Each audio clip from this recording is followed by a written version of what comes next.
review, continuing the Big Finish monthly range, the main range, with story number 3, Whispers of Terror. This is written by Visteen Krane. It's a 6th Doctor story, so obviously starring Colin Baker, and you've got Nicola Bryant as Peri as well, making her Big Finish debut. So the basic plot of this story is that the Doctor and Peri arrive in like a museum of sound. There's lots of recordings, audio recordings, interview tapes, and such. And there's these speeches from this famous actor turned politician who has recently died.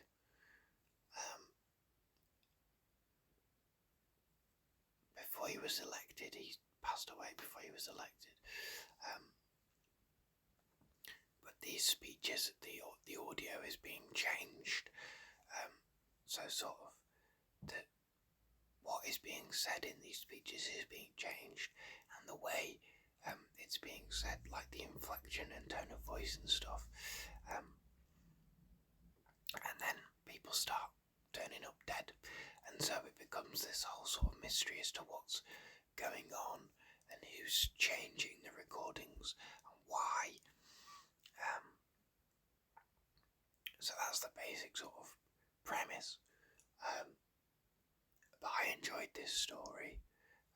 I think of the 3 so far in the main range, it's probably my least favourite, but that does not mean it's bad at all. So yeah, it was fun.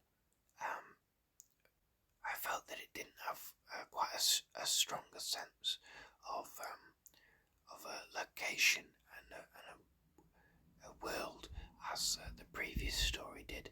I thought that was a big strength of Phantasmagoria. I think the soundscape was pretty good for that story, and it felt very real. This was a little bit less well defined, I think, but it was pretty good. I didn't think the sidecast were decent in this, but again, nothing too special aside from Lisa Bowerman, who, if I'm not mistaken, is the voice of Beneath Summerfield for Big Finish. She's not playing that role here, she's playing a different role, but she's definitely the standout of the side cast. She gets the most to do and the most material to play with. But it's interesting. I think the big strength of this story is the fact that you couldn't tell it in any other medium.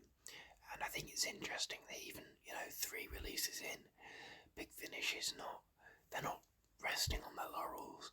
They're already making stories that you couldn't tell on TV. I mean, you could tell this story on TV, but it wouldn't be as good. It'd be difficult to tell it.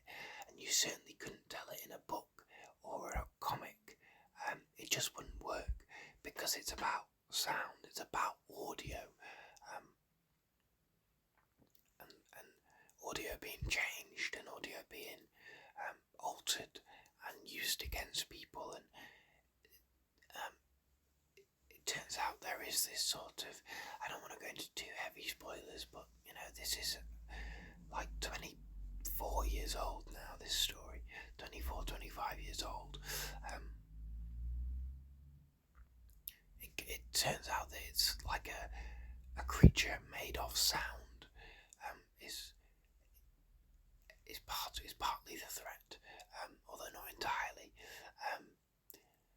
And you just wouldn't be able to do that in any other medium, really. You could do it on TV, but that's a visual medium, and you're dealing with something that isn't a visual threat.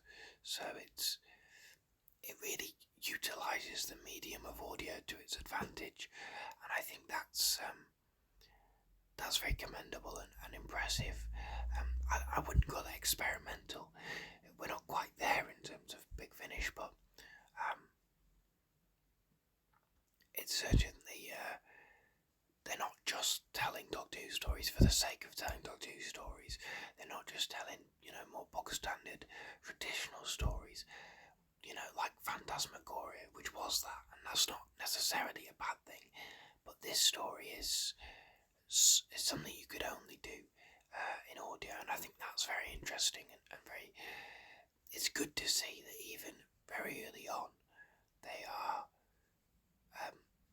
trying to push forward the possibilities of what you can do in a Doctor Who story, and I think that's good. I think the show should always be pushing forward and testing the waters and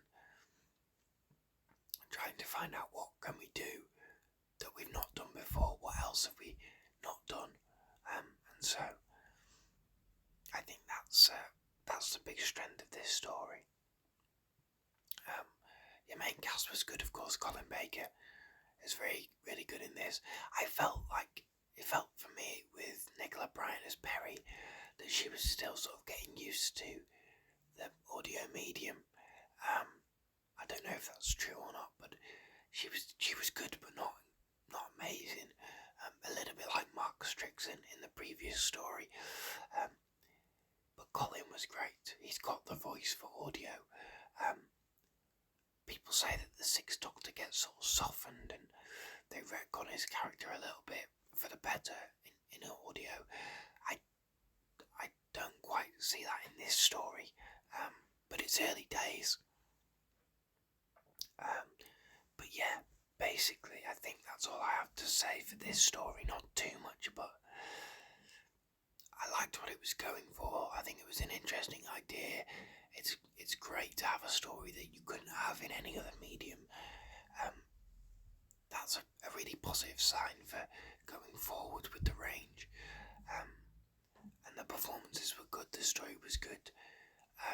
As I say, I think probably my least favourite of the three so far, but they've all been good, so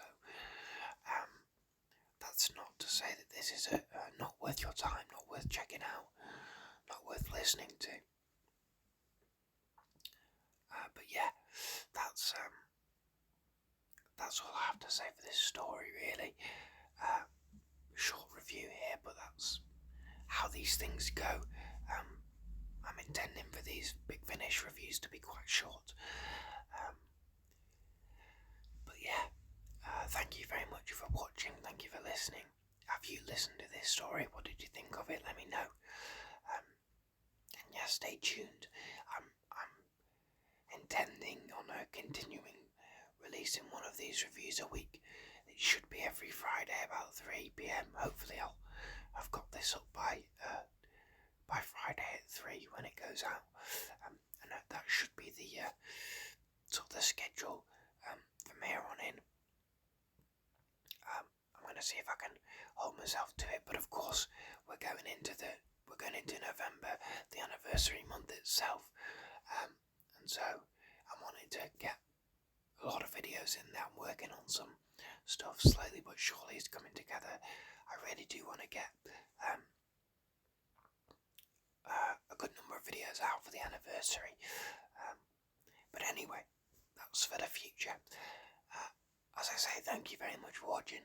Thank you for listening. Like this video, subscribe if you haven't. If you like these little Big Finish reviews, are you going through the monthly range, the main range? What are some of your favourite stories? All that good stuff. You know how YouTube works. Thank you very much for listening, and I will see you next time for the Land of the Dead.